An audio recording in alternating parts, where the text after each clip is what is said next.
Hey guys, Dirt Diver 222 coming at you with a review on the Gerber Bear Grylls Fire Starter.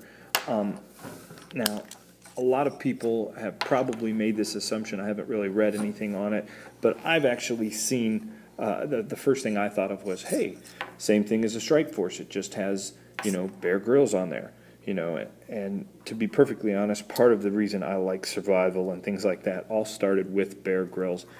You can say what you want about his videos and, oh, it's not real. I don't really care. It inspired me to go out and do some stuff, which is what,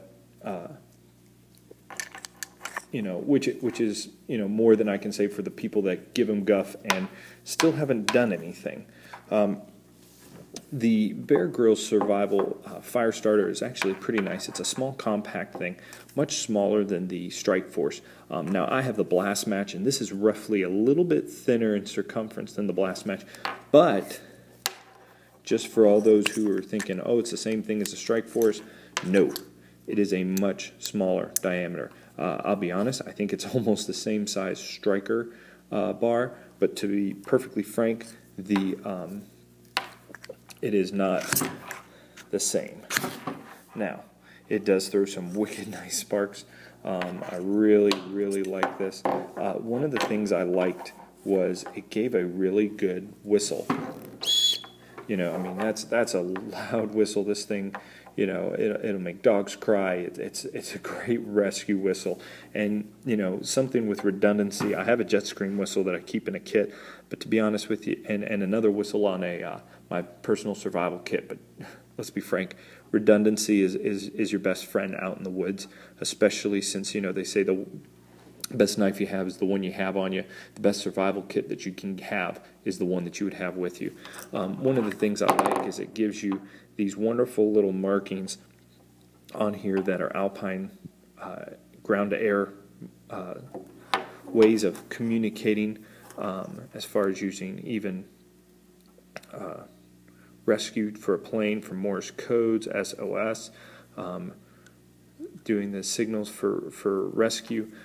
Yes, you need help, and honestly, no, I don't need help.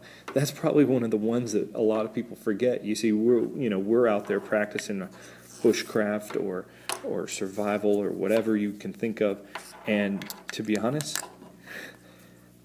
finding the spot where you can just be left alone and not bothered by a bunch of hikers or park rangers or people going, hey, you're not supposed to be out here. What are you doing with that big knife or axe? Or, it can be a little unnerving. So just the fact of being able to say, no, I don't need help is actually kind of helpful. One of the things I like is they threw an O-ring right here, which keeps this whole housing waterproof. I know that sounds really silly to some folks, but I've watched a video on the Strike Force where people are dunking it in water, pulling it out, and they have to wipe it off and clean it off before they can use it. Is that a deal breaker? No, because everybody can do it. But if you're in a survival situation, if you're going hypothermic, you're not talking about minutes, you're talking about seconds that are the difference between life and death. Another thing I also like that the Strike Force does not have is an O-ring sealed waterproof container. Now this has just got some cotton in here. I'm going to be putting petroleum jelly cotton balls in there just for usage. Sorry, got me a little spooked. Somebody sent me a text message. Also, this is really, just one of those things that I think this is a good deal, and everybody should have one in their kit. It's simple. It was $15, which is a heck of a lot cheaper than the Strike Force, and it was cheaper than the Blast Match. I bought the Blast Match for $20, and all that is a ferro rod. Now, it's a great ferro rod. It's thicker ferro rod, and it'll last ferro rod width-wise probably longer, but to be honest with you, this is what I'm carrying in my pack. If you have any questions, please comment. Subscribe for more reviews.